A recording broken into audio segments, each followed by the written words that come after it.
coba kalian amati kedua gambar berikut ini ya.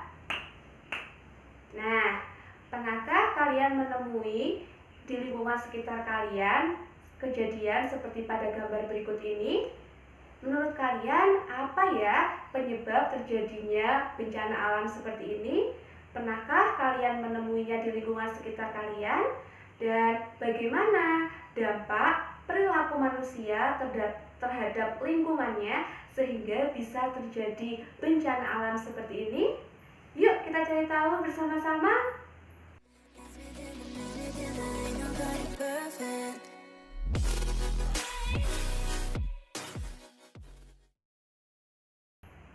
Halo anak-anak, berjumpa lagi belajar bersama Bu Eka. Assalamualaikum warahmatullahi wabarakatuh. Selamat pagi dan salam sejahtera untuk kita semua. Anak-anak, sebelum belajar kita berdoa dulu ya. Berdoa dimulai. Berdoa selesai. Anak-anak, hari ini kita akan melanjutkan pembelajaran kita, yaitu tema 6, subtema 1, pembelajaran 4. Nah, anak-anak, interaksi antara manusia dengan lingkungan alam terkadang mengakibatkan hal-hal yang negatif. Hal yang negatif itu adalah hal yang buruk ya. Negatif itu adalah buruk, tidak baik ya. Nah, berikut ini adalah dampak negatif dari interaksi manusia dengan lingkungan alam. Ada apa saja? Yang pertama adalah lingkungan alam menjadi rusak. Yang kedua, menyebabkan bencana alam. Dan yang ketiga, keseimbangan ekosistem akan terganggu. Nah, kemudian ada lagi contoh interaksi manusia dengan alam yang dapat menimbulkan kerugian pada lingkungan maupun manusia itu sendiri. Nah, perilaku-perilaku apa saja atau interaksi sosial apa saja yang bersifat negatif? Yang pertama adalah membuang sampah sembarangan. Yang selanjutnya adalah melakukan penebangan hutan secara liar. Jadi semua pohon yang ada di hutan ditebangi tanpa dipilih mana pohon yang sudah waktunya ditebang dan mana pohon yang masih muda. Yang ketiga adalah melakukan perburuan hewan secara liar. Yang keempat, melakukan pembakaran hutan. Nah, interaksi-interaksi negatif tadi itu juga akan berakibat buruk terhadap lingkungan kita dan dapat memicu terjadinya bencana alam seperti banjir, tanah longsor, kemudian kebakaran hutan, dan sebagainya. Anak-anak, sekarang coba kalian simak bacaan pada buku paket halaman 39 sampai 40 yang berjudul Pengaruh Negatif Interaksi Manusia dengan Lingkungan Alamnya. Sekarang coba kalian buka dulu ya halaman 39 sampai 40. Anak-anak, sudah kalian baca ya? Sekarang coba kita cari kata kunci pada paragraf pertama. Nah, kata kunci pada paragraf pertama ini apa saja? Atau hal-hal yang dibahas dalam paragraf pertama ini apa saja anak-anak? Iya, yang pertama adalah lingkungan alam. Kemudian adalah interaksi manusia dengan lingkungan alam. Jadi teks ini membahas tentang contoh atau bentuk perilaku manusia yang berinteraksi dengan lingkungan alam. Yang selanjutnya adalah paragraf kedua ya. Kita cari kata kuncinya bersama-sama. Apa kata kunci pada paragraf kedua? Iya, kata kuncinya adalah interaksi manusia dengan alam. Nah, anak-anak, bisa kita simpulkan lagi karena isinya paragraf 2 ini adalah hal-hal negatif ya, berarti bisa kita sempurnakan kata kuncinya adalah interaksi manusia dengan alam yang bersifat negatif. Nah, sekarang kita ke paragraf yang ketiga. Kata kuncinya apa? Iya, interaksi manusia dengan lingkungan alam yang kurang baik atau yang bersifat negatif. Kemudian ada lagi bencana alam, karena paragraf 3 ini juga membahas tentang macam-macam bencana alam yang disebabkan oleh interaksi manusia yang kurang baik. Kemudian kita ke paragraf terakhir atau ke paragraf 4. Nah, di paragraf 4 ini kata kuncinya adalah banjir, kemudian tanah longsor, dan kebakaran hutan. Karena paragraf 4 ini membahas penyebab terjadinya bencana-bencana alam seperti banjir, tanah longsor, dan juga kebakaran hutan.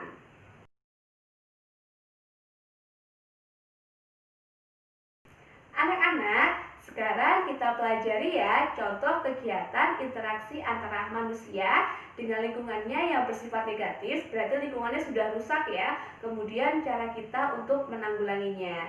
Yang pertama adalah penebangan hutan secara liar. Jadi otomatis hutannya akan menjadi gundul. Ketika hutannya gundul, maka pengaruh negatif yang akan terjadi adalah banjir dan tanah longsor. Kemudian usaha untuk memperbaikinya bagaimana? Yaitu kita melakukan reboisasi atau penanaman kembali hutan yang gundul. Contoh interaksi negatif antara manusia dengan lingkungan alam yang selanjutnya adalah membuang sampah di sungai.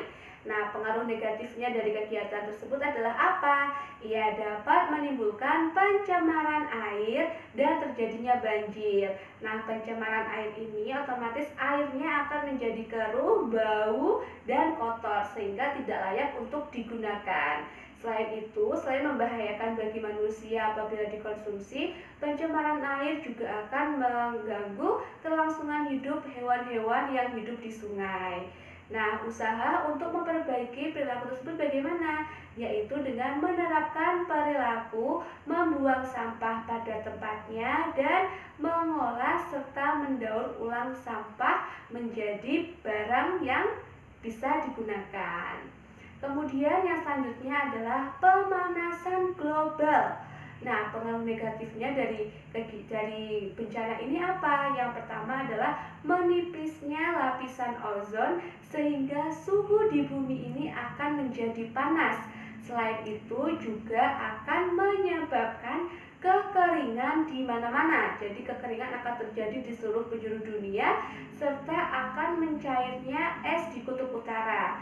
Nah, anak-anak, untuk sekedar informasi, jika seluruh es di kutub utara mencair, maka seluruh bumi ini akan permukaan lautnya akan naik sehingga daratan-daratan dan pulau-pulau yang terdapat di bumi ini sebagian besar akan tenggelam.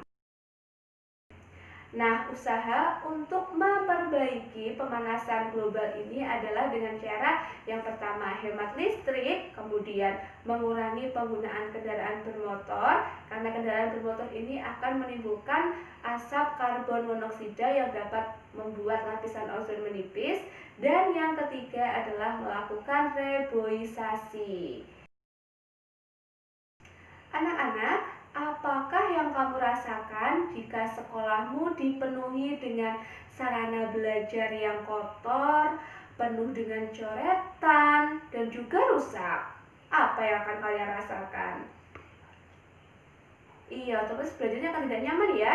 Begitu juga dengan dinding sekolah yang penuh coretan, buku siswa yang sobek-sobek, dan juga kamar mandi yang kotor. Kamu tentu akan merasa sedih dan prihatin ya, karena jika suasananya seperti itu, kamu tidak akan bisa belajar dengan baik dan nyaman. Nah, salah satu hak siswa adalah mendapatkan pendidikan yang layak. Tetapi pada saat yang sama, siswa juga mempunyai kewajiban yang harus dilakukan selama berada di sekolah. Nah, apa saja hak-hak siswa dan kewajiban siswa selama berada di sekolah? Yuk kita pelajari bersama-sama. Anak-anak, masih ingatkah kalian apa itu hak? Iya, hak adalah segala sesuatu yang kita terima atau segala sesuatu yang kita dapatkan. Nah, hak-hak siswa antara lain yang pertama adalah mendapatkan pendidikan dan pengajaran yang layak. Yang kedua, mendapatkan penilaian yang adil. Yang ketiga, mendapatkan perlakuan yang adil selama berada di sekolah. Yang keempat, mendapatkan nasihat dari guru. Nah, hayo, kalian masih ingat tidak apa itu kewajiban? Iya, kewajiban adalah segala sesuatu yang harus dan wajib kita lakukan. Nah, kewajiban sebagai seorang siswa antara lain yang pertama, belajar dengan sungguh-sungguh. Yang kedua, menaati tata tertib yang berlaku di sekolah. Nah, kewajiban yang ketiga adalah patuh dengan nasihat yang diberikan oleh gurumu. Yang keempat, mengikuti upacara bendera setiap hari Senin. Dan yang kelima, menjaga nama baik sekolah. Anak-anak, kalian ketika di sekolah sebagai siswa juga memiliki hak ya. Nah, ketika kalian pulang ke rumah, di rumah kalian juga mendapatkan hak sebagai anak. Nah, hak apa saja yang bisa kalian dapatkan di rumah? Yang pertama adalah mendapatkan kasih sayang dari orang tua. Yang kedua, mendapatkan waktu untuk belajar dan juga bermain. Yang ketiga, haknya adalah mendapatkan makanan, pakaian, dan juga tempat tinggal yang layak. Selain hak yang kalian dapatkan di rumah, kalian juga memiliki kewajiban yang harus kalian lakukan ketika berada di rumah. Apa saja kewajiban kalian yang berada di rumah? Yang pertama adalah membantu kedua orang tua kalian, membantu menyapu, mengepel, mencuci piring, dan sebagainya. Yang kedua adalah kalian harus mandi 2 kali sehari. Itu adalah kewajiban kalian ketika di rumah. Kewajiban yang ketiga adalah mengerjakan PR dari sekolah. Nah, PR dari sekolah itu dikerjakan di rumah ya anak-anak, bukan di sekolah. Karena PR-nya adalah pekerjaan rumah, bukan pekerjaan sekolah. Yang keempat adalah berbakti kepada kedua orang tua. Dan yang kelima adalah mematuhi segala nasihat yang diberikan oleh orang tua.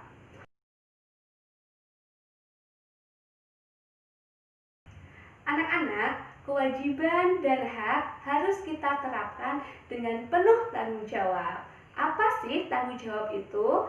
Nah, tanggung jawab itu menurut Kamus Besar Bahasa Indonesia atau disingkat KBBI memiliki arti keadaan untuk menerima akibat dari perbuatan baik yang dilakukan oleh diri sendiri maupun dilakukan secara berkelompok. Misalnya, kalian tidak mengerjakan PR, berarti kalian tidak melaksanakan kewajiban kalian. Nah, sebagai bentuk tanggung jawab dari kelalaian kalian tidak mengerjakan PR, maka kalian siap untuk menerima hukumannya. Nah, itu adalah salah satu bentuk tanggung jawab. Contoh lainnya apa? Misalnya, kalian memecahkan tempat pensil milik temanmu. Nah, sebagai siswa yang bertanggung jawab, kalian harus meminta maaf dan mengganti tempat pensil yang sudah kalian pecahkan.